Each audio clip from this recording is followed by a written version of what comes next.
Oh, Canada, our home and native land. Existing for now over 150 years, Canada is now home to over 37 million and counting. For over the last 30 years, Canada has made an effort to be a home for everyone, regardless of their background, creed, or heritage.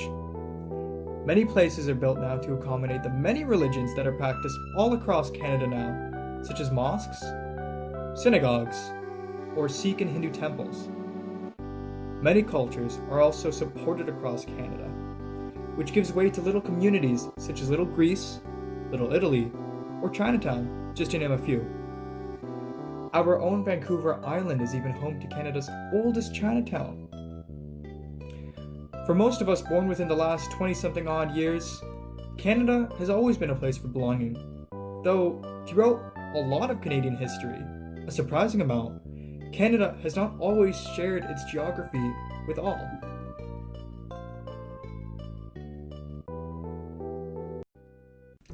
Canada's history with immigrants has arguably not always been as rock solid as we know today, starting in 1885 with the Chinese head tax.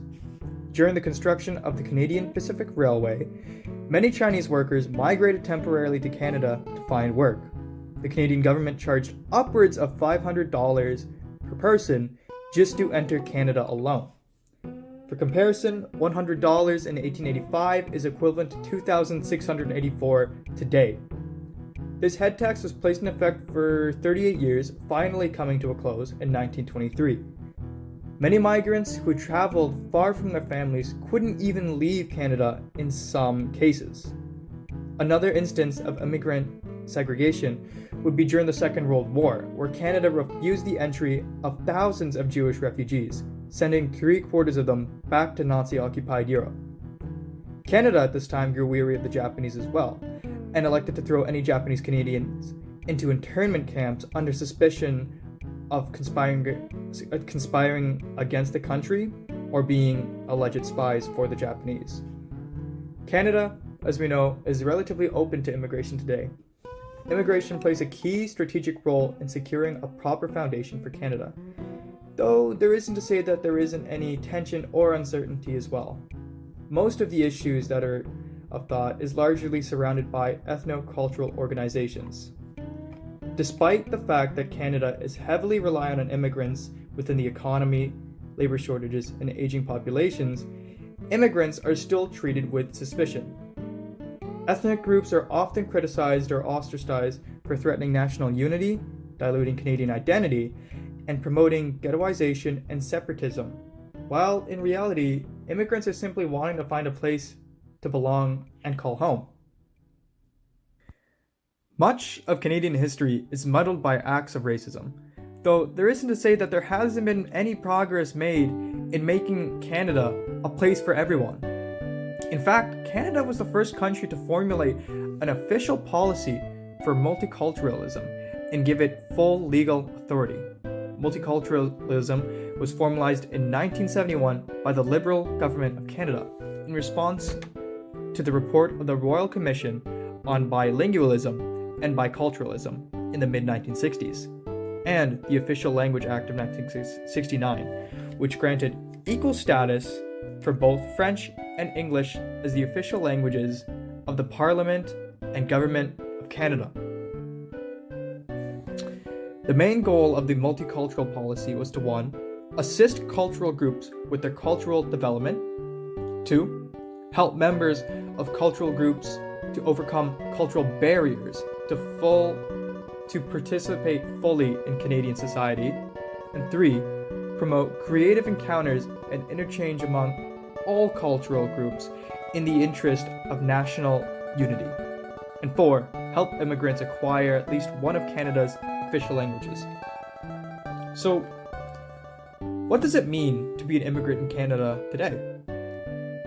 My group and I interviewed a handful of close friends and family who we felt could answer this question properly. Enjoy.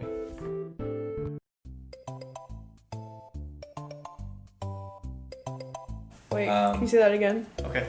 When did you come to Canada? I've come to Canada 3 years ago. Okay. To be exact, 2 years and 11 months ago. 2 years and 11 months? Yeah.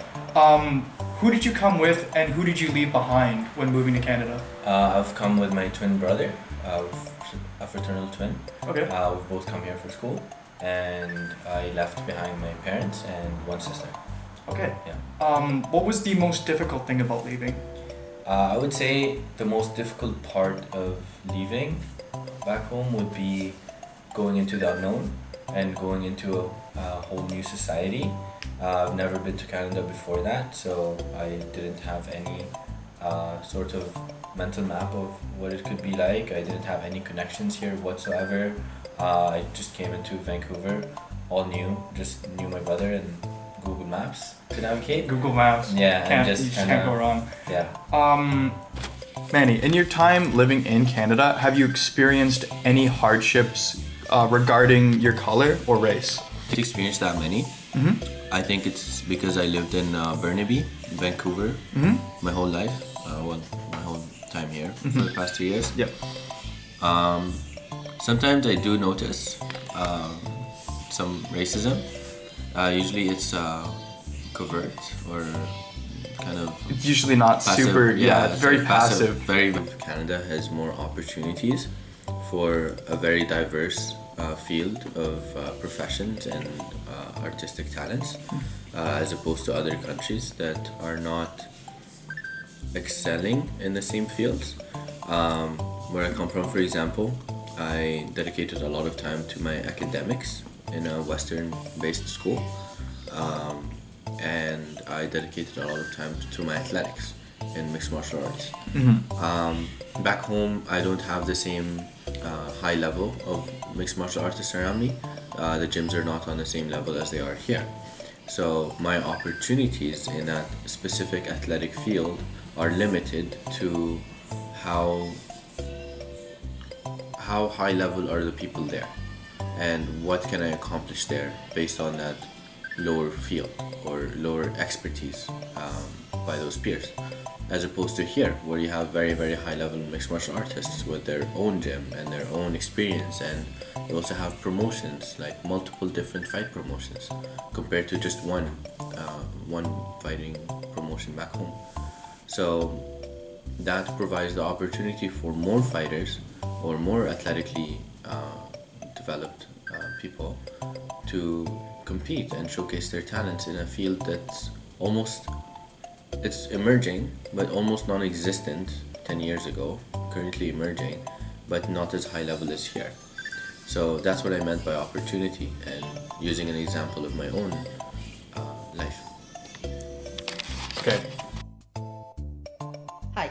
Hi, Your name? my name is Vishnu. And you're from? I'm from India.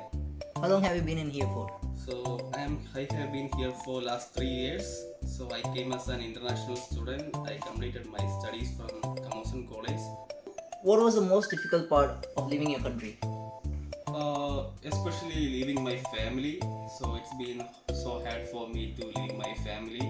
So it's a new country and it's new for me, especially the cultural shock and everything. So yeah, Have you ever experienced racism in Canada? surprisingly not. Till now I didn't experience racism. That's the most beautiful part coming to Canada. I think Canadians are like welcoming all other parts of the country, but like welcoming all other people. But some of my friends told me that they face little bit and they're like a part of their work they face. But as for me, I didn't face any racism till now. Great, thank you. Hi there. Hi, What is your name? Julita Guizot. Alright, Julie, where are you from? I'm from Bali, Indonesia. When did you come to Canada? October 1999.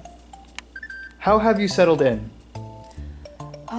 First year, it was pretty hard, but when I remember those years, it's actually, I think I was lucky. It's just the climate. The weather was so cold when I arrived first time. How hard was it to find your first job? I was not speaking English as fluently as I am now. So, first job as a sandwich maker, and it was pretty easy to find my first job actually. I have no reference, and yeah. Yourself as a Canadian.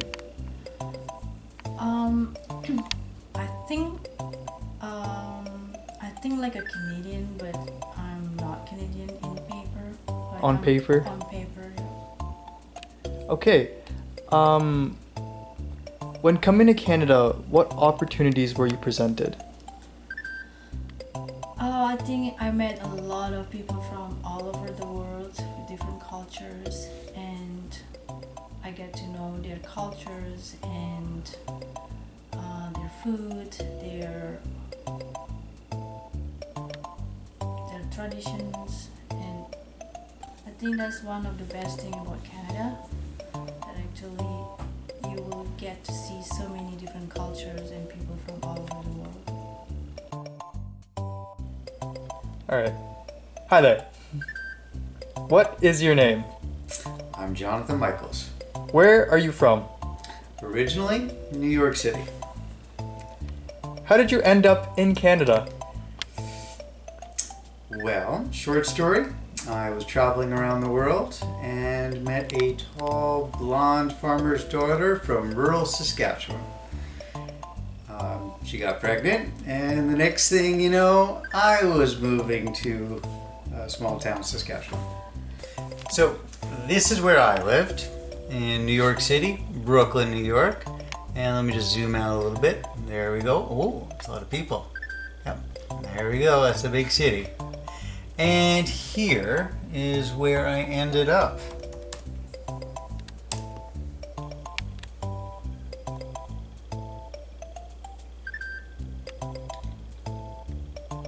Boom, the middle of nowhere.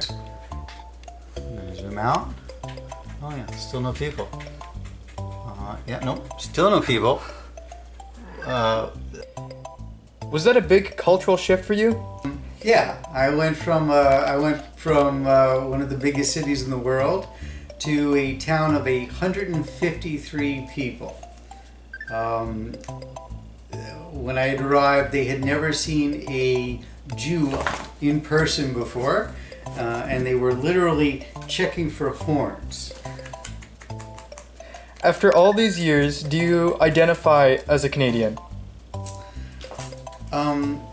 Honestly, I feel like I was always a Canadian in waiting. Canada, the culture here, the social safety net, the liberal attitudes, they all suit me. And as I watch my family down in the States right now, I know that while I miss them, I don't really want to go down there. I want them to come up here. All right, thank you.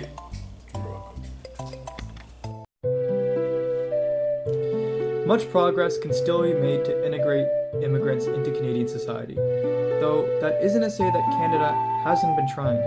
It is ultimately our duty as Canadians to help better our country and make it a place for all.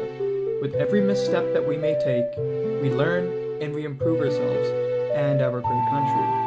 What Canada is to many eyes is a place for opportunity. And when it comes down to it all, doesn't everyone deserve the chance to make something of themselves?